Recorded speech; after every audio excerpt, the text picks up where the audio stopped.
Pessoal, acabou. Acabou a data FIFA e o futebol de clubes está de volta. Tem muita gente que está comemorando essa situação, que não tem muita paciência para o futebol de seleção e que estava morrendo de saudade de ver o seu clube do coração entrar em campo. Então hoje tem Flamengo e Atlético Paranaense e dia de jogo aqui no canal Falando de Tática, é dia de pré-jogo. Então tem bastante conteúdo para vocês. Um jogo bem rico taticamente, com muitas situações legais, com encaixes bem interessantes. Então eu vou convidar você a deixar o seu like, que eu vou rodar a vinheta e na volta vamos falar de tática?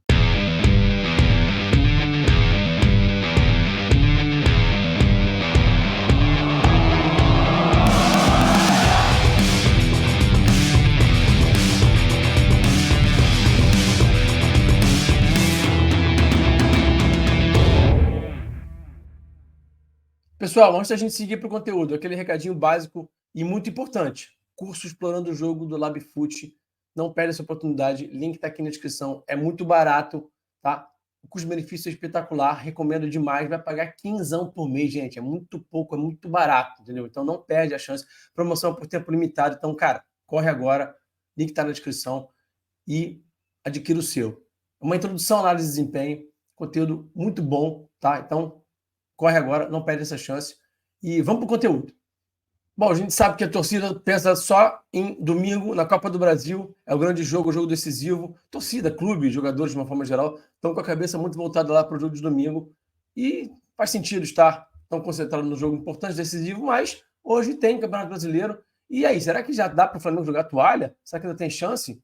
Eu acho que tem que seguir jogando a Vera todo jogo, né? Então, tem um aperitivo aí para o jogo de domingo. É um jogo valendo 3 pontos. O jogo que o Flamengo joga em casa, joga no Espírito Santo, né? Não está no Maracanã, que está recuperando o gramado, mas está em casa. Então tem que partir para cima, tem que fazer um bom jogo. O Flamengo bastante desfalcado e o Atlético mais desfalcado ainda que o Flamengo. Tá? Os dois times estão bem desfalcados, mas mesmo assim acredito que pode ser um jogo de boa qualidade, um jogo bem interessante. E como eu falei na introdução do vídeo, um jogo taticamente bem rico que eu quero mostrar para vocês. Então vamos lá para o conteúdo. Bom, o Flamengo deve entrar em campo com Matheus Cunha, Wesley, Fabrício Bruno, Davi Luiz e Léo Pereira de lateral, tá?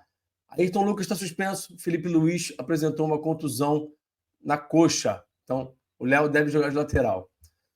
Pulgar não está disponível, jogou pela seleção do Chile, então Alan deve ser esse primeiro volante. O Flamengo vai nesse 4-3-3, com esse tripé de meio, com o Gerson e o Ribeiro, tá? Me causou um pouco de estranheza não ter o Vitor Hugo nessas prévias. Vamos ver na hora que sair a escalação oficial se isso vai confirmar, tá? E aí tem o trio de ataque: Gabigol, Pedro e Cebolinha. É um 4-3-3. O Gabigol deve partir desse lugar mais da esquerda para dentro. Eu vou mostrar isso para vocês também. E ter o Cebolinha faz total sentido, gente. Vou mostrar isso para vocês já já. Faz sentido. O São Paulo está ali querendo atacar uma vulnerabilidade do Atlético Paranaense, tá bom? Então, vamos olhar aqui como é que o Flamengo vai construir a sua jogada, de onde o Flamengo vai partindo. O Flamengo deve construir o jogo com essa saída de 3, com o Léo sendo a base, né, o lateral base, junto com os outros dois zagueiros. O Wesley bem espetado. O Flamengo vai fazer esse 3-1-4-2, tá? Com o Gerson e o Ribeiro, né, como os meios mais avançados, o Cebolinha e o Wesley vão ser os caras que vão dar amplitude. E aí, é claro que o Gabi vai se juntar ao Pedro nesse corredor central para ser um atacante junto ao Pedro, né? Dois atacantes, né? Gabi está de volta, a dupla Gabi e Pedro está de volta, pessoal. E aí, para entrar em último terço, né? A gente vai ver, como sempre a gente vê nos times de São Paulo, esses triângulos. De um lado, Gerson, Cebolinha e Pedro, e é claro, né, que há as trocas aí, né, especialmente de Gerson com Cebolinha. E do outro lado, Gabigol com Ribeiro. A gente vai ver também trocas, Ribeiro com Wesley, o próprio Gabigol vai trocar com Ribeiro. O Gabigol é um jogador bem móvel. A gente deve ver esse cinturão aí de 4 jogadores na base da jogada: Alan, Davi Luiz, Fabrício Bruno e Léo Pereira, para proteger a transição, porque o Atlético deve jogar sim no contra-ataque, deve baixar bem suas linhas e deve jogar no contra-ataque, tá bom? O Atlético, como eu falei, vem bem desfalcado. Onde você está lendo aí, Bento, leia, por favor, Léo Link, tá? Perdão pela nossa falha. Então, Léo Link, Madison, Kaká, Thiago Heleno e Esquivel, Eric, Hugo Moura, pode ser o Alex Santana também, Vitor Bueno, Zapelli, Coelho e Pablo, tá? Então, é um 4-2-3-1. O Zapelli deve fazer o papel do Vidal, o Coelho deve fazer o papel do Canóbio e o Pablo emulando o Vitor Roque, né? O Atlético Paranaense está sem Vitor Roque, perdeu o Kelvin recentemente também, né? Vendido para o futebol russo. Também está sem o Fernandinho, que é um pilar do time, né? Tanto defensiva quanto ofensivamente. O Vidal também, que chegou recentemente, que tem sido destaque, tem atuado bem, tem avançado junto do Roque, junto do Bueno. Também não está em campo, jogou ontem pela seleção chilena. E o próprio Canóbio, que também é um cara muito importante nesse time, né? Também jogou ontem pela seleção uruguaia, fez gol, também não estará em campo. Então o Atlético está dilacerado, o time totalmente desconfigurado. O Flamengo tem que se aproveitar disso. Bom, o Flamengo está em quarto lugar no Campeonato Brasileiro, 39 pontos. O Atlético em sétimo com 34, né? O Flamengo tem 11 vitórias aí, o Atlético 9. O Flamengo 36 gols marcados, 27 sofridos. E o Atlético 32 e 26. Bom, o Atlético é um time que tem tido dificuldades com o jogo aéreo, tem sofrido gols de cabeça. Então, retirei esse print aqui da matéria do G1 recente. Essa semana, tem 2, 3 dias atrás aqui, ó, 10/9. Atlético de Wesley Carvalho sofre com um problema antigo e leva quase 50% dos gols de bola aérea. Furacão do interino tem 9 dos 20 gols sofridos nesse tipo de jogada. Em 22, o lance chegou a representar quase 60%. Atlético tem a 9ª zaga mais vazada do brasileiro. Qual é a boa notícia para o time do Flamengo, né? Aqui a gente está vendo que o Atlético Paranaense sofreu 7 gols de cabeça no campeonato, é o 5º time que sofreu mais gols de cabeça no Campeonato Brasileiro, e aqui a gente vê que o Léo Link, né, sofreu 5 gols, 3 de cabeça, né? Estou dizendo que o Léo Link é ruim, que não é ele que sabe defender bem, não, estou dizendo que isso aqui é uma curiosidade, né? O Bento é um cara muito consistente, estava na seleção, agora está lesionado, chegou a ser convocado, né? É um ótimo goleiro, e o Léo Link acabou entrando no time exatamente nesse momento que a situação da bola aérea está mais frágil, está mais latente, né? O time sofrendo mais. Então, o Léo Link, que sofreu 5 gols até agora, ele sofreu 3 de cabeça. Os últimos 3 gols do Atlético Paranaense foram sofridos de cabeça. E qual é a boa notícia para o torcedor do Flamengo? O Flamengo é o 2º time do Campeonato Brasileiro que mais faz gols de cabeça. O Flamengo está muito forte nesse tipo de jogada, tá? Então, tem um encaixe bem favorável para o Flamengo tentar machucar o Atlético Paranaense nesse tipo de jogada. Está bem claro isso aí através dos dados, né? Isso significa que vai acontecer? Não, mas é um encaixe interessante e que pode dar bom aí para o Flamengo, né? Bom, o Atlético Paranaense é um time que finaliza bastante. A gente está vendo aqui que é o 4º time que mais finaliza no Campeonato Brasileiro. O Vitor Bueno é um cara que procura finalizar bastante. O Vitor Roque também é um cara que finaliza bastante, tá? Então, é um time que busca gerar dinâmicas para finalizar de média distância. Eu vou mostrar um pouquinho isso para vocês já já. Bom, a importância do Roque, né? 14 participações em gols no Campeonato Brasileiro, somando gols e assistências, né? Jogador muito efetivo que não estará em campo hoje. O Kelvin também era um dos líderes de assistência do Campeonato Brasileiro e recentemente deixou o Atlético Paranaense para ir jogar no futebol da Rússia. Aqui a gente já vai para o campo e bola.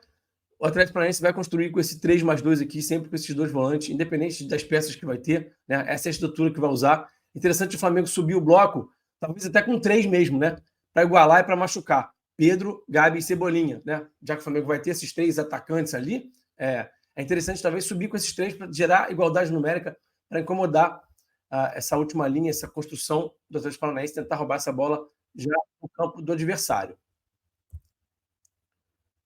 Aqui o bloco médio, né, do Atlético Paranaense, esse 4-4-2, o time até mudou um pouco essa estrutura, né, fazia uma estrutura diferente antes, alterou um pouquinho agora, e fica um pouquinho esse espaço nessa janela. O que é essa janela?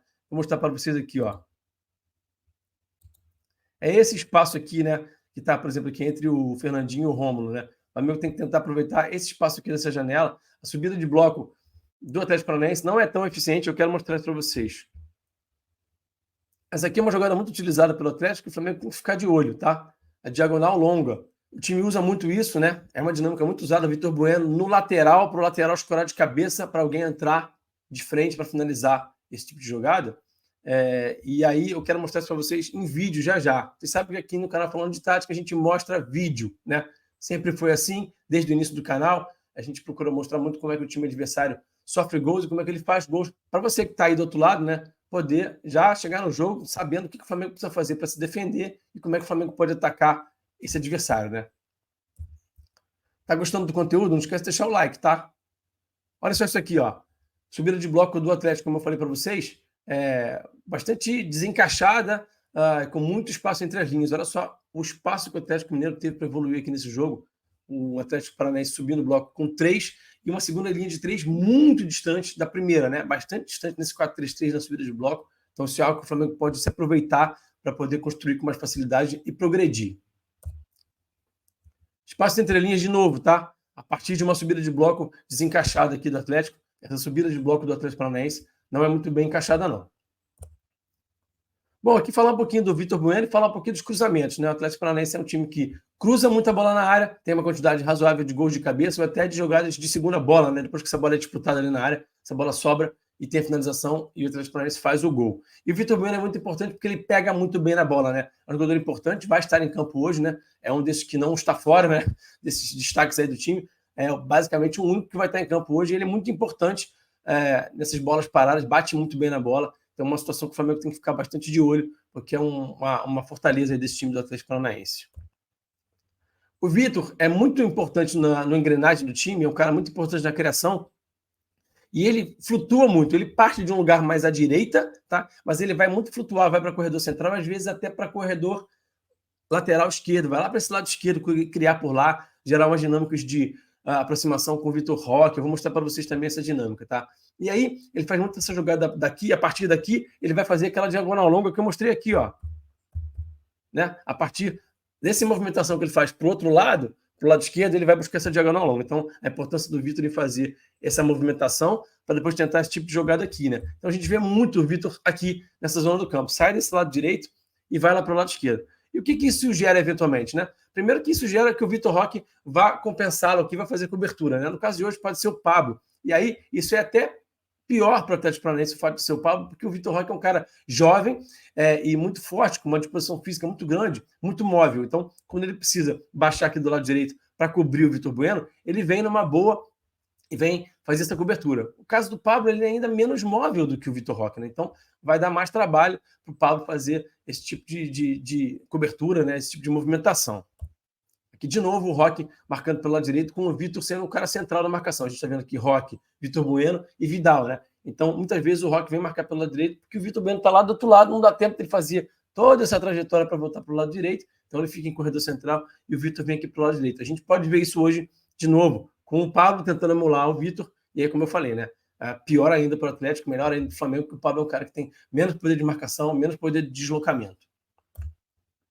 E aí, o lado direito é o lado mais frágil da defesa do Atlético Paranaense, tá? E é por isso que eu falei para vocês que faz todo sentido o São Paulo escalar o Cebolinha, já ter alguém aberto ali, ter alguém incomodando, ter alguém de um contra um ali, né? E aí você vai gerar dinâmicas com o Gerson encostando ali também, você vai ter o Pedro também tentando gerar superioridade numérica, ser o pivô, né? Fazer a parede ali para poder gerar esse tipo de tabela. Então, o lado direito da defesa do Atlético Paranaense é o lado mais frágil, o Flamengo deve atacar esse lado hoje, e por isso faz todo sentido ter o Cebolinha. A gente está vendo aqui o espaço que fica muitas vezes aqui do lado direito da defesa do Atlético. Aqui de novo, ó, tá? O Atlético Mineiro tacou bastante por ali nesse confronto. O Pavão deitou e rolou ali. E aqui, como eu mostrei para vocês, né? O Roque sai muito do centro para o lado para poder libertar espaço, para poder gerar esse tipo de situação, especialmente na finalização de média distância. Aqui a gente está vendo o Roque, Vidal e o Rômulo, que não estarão em campo, mas você pode, por exemplo, entender o Roque sendo o Pablo, o Vidal sendo o Zapelli e o Rômulo sendo o Coelho, por exemplo, né?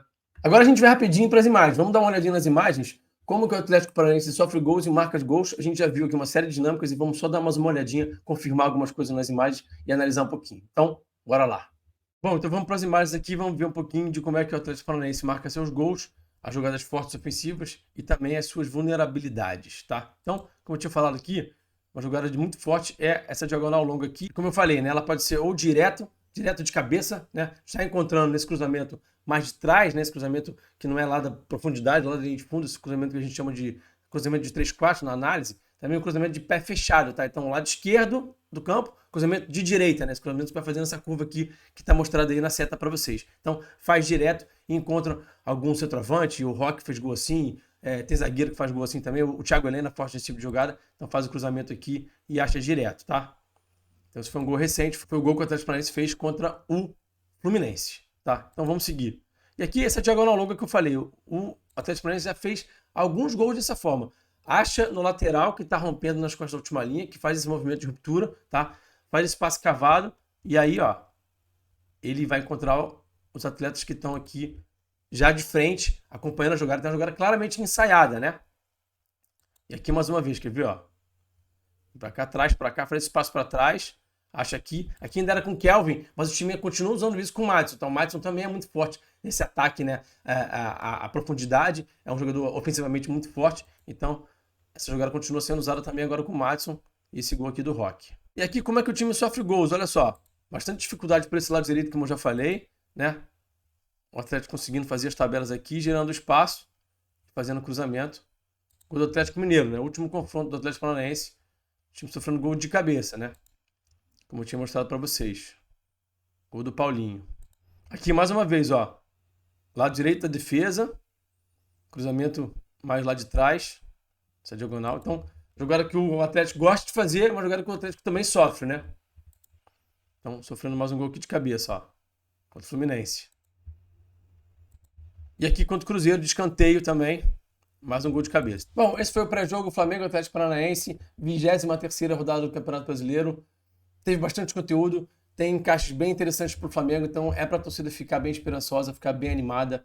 O adversário está dilacerado, desconfigurado. É bem verdade que o Flamengo também tem os seus desfalques, mas eu vejo um jogo favorável para o Flamengo conseguir uma vitória.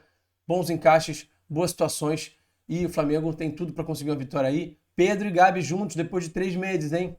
É isso aí, tá bom? Não esquece de deixar o like, compartilha o vídeo com os amigos, com as amigas, tá? Se inscreve nesse canal se você não for inscrito, hein? Olha lá, hein? Não vacila, tá bom? Tamo junto, até a próxima. Forte abraço e eu fui.